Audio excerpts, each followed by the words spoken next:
Now that we've used the 5 system questions, we're interested in how does this help us move forward? It does so in 2 ways. First of all, in addition to the impact our innovation is already having, we can use this to think about how to expand and deepen the potential impact of the innovation.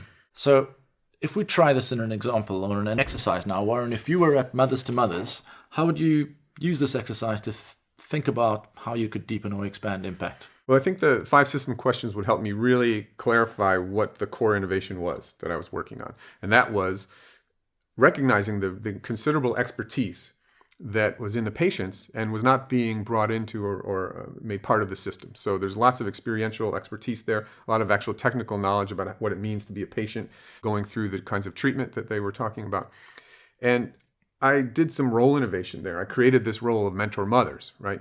And that actually had some impact on the authority, on decision-making structures as well, as the mentor mother started to have some decision-making power within the system. So I'd be thinking to myself, could I do more of that? And what would that mean? Could I, for example, bring mentor mothers or other kinds of patients onto the board of the hospital?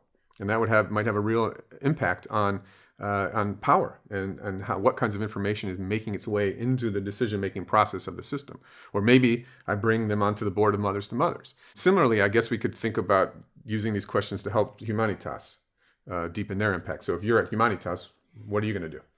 Well, if I joined the good people at Humanitas, I guess I would think that already the organization has challenged the group boundaries, intergenerational groups between students and senior citizens, and created really interesting spaces for interaction to reduce the loneliness of senior citizens. But to some degree, some of those interactions, I would be worried, might be reinforcing some of the roles that we put on young people and older people, in that the older people are the ones who need care and need help, and the younger people are the ones who have opportunities and learn. So the students are off-site, getting their education on a different campus. The senior citizens are in a care facility receiving care.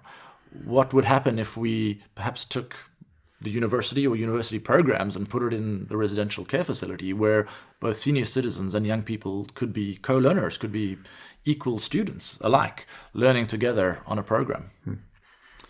So I think in addition to this kind of deepening what we're already doing, the other thing that the system questions can help us with is to identify in the system where we're going to meet resistance and why. And that may give us some ideas about what to do about that resistance.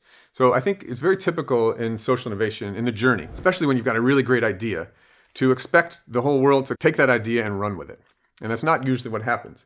And this is true even when we've managed to demonstrate that idea. We've applied it into a particular corner of the world, into a community or an organization. And we've had an impact, and we can prove it. We can say, look, let's do this. And it still doesn't spread the way that we think it should, and it sort of dies out as we're trying to scale it. And this is because we're often disrupting many of these system elements in very powerful ways, and people are resisting, mentally, physically. So one of the examples I love that illustrates this really well, it was written up by Atul Gawande, who's a physician and also a great writer. And he talks about, in the 19th century, the relatively simultaneous discovery of anesthesia and of antisepsis, i.e., how do we lower infection rates? So anesthesia, of course, they discovered compounds like ether that could take someone that used to be a wide-awake patient who's getting surgery performed on him or her to someone that's asleep and not feeling the pain. And antisepsis discovered things like how to wash your hands, how to sterilize instruments, how to maintain a clean operating environment, because I think even today, one of the great dangers of surgery is the infection after the surgery, not the original condition that you were having the surgery for. And this was killing lots and lots of people in the 19th century, to be sure. So the interesting thing is that, and these seem like, these are home runs, right? Everybody, all the physicians in the world are going to be like, this is great.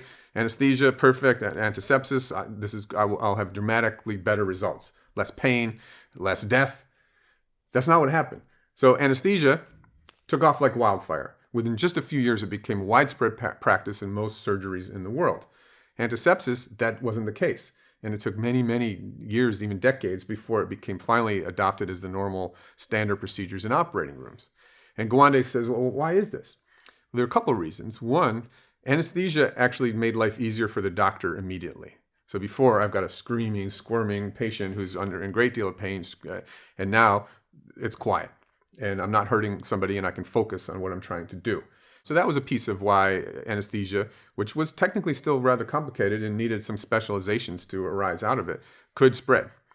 Antisepsis, on the other hand, was not even that technically complicated. You needed to learn how to wash hands and sterilize instruments. It didn't need a specialist to do that.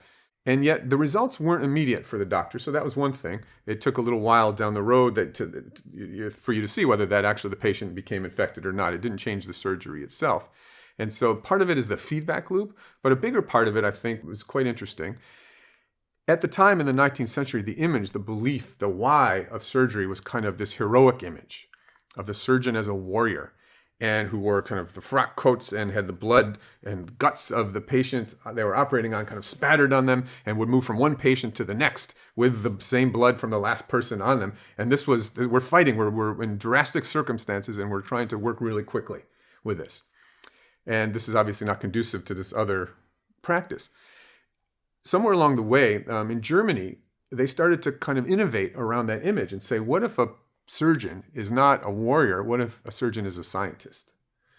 That's a whole different metaphor, a whole different why underneath that. And if I'm a scientist, then actually cleanliness is important. Order is important. Meticulousness, not speed, not heroism, but reproducibility.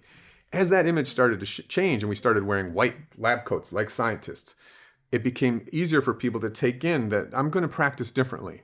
I'm going to wash my hands. I'm going to change my clothes between surgeries. I'm going to make sure the instruments are sterilized, not moving from one to the next.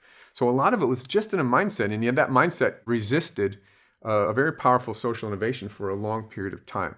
And I think that's often the case, maybe not quite so dramatically, but in a lot of the social innovation work happening right now. And I think one of the other things that it helps us to do is to become a little more patient, a little more empathetic, and to do a little more listening to the system as we go along, to recognize that many of these innovations are going to take time, and they're going to take a lot of human-to-human contact, sustained human-to-human relationship, in order for us to be able to really absorb these disruptions, these shifts, and to contextualize them in a variety of different places. So these questions and these reflections through these exercises have given us an opportunity to think about not only the new opportunities for where we might find impact, but also to be quite thoughtful about the setting in which we're going into, the system at play, the forces at play, often invisible, and the purpose and the why of why some of the rules exist in the first place. And that will lead us to thinking more carefully about how we're going to go about implementing our social innovations, growing them and developing them to have wider scale impact.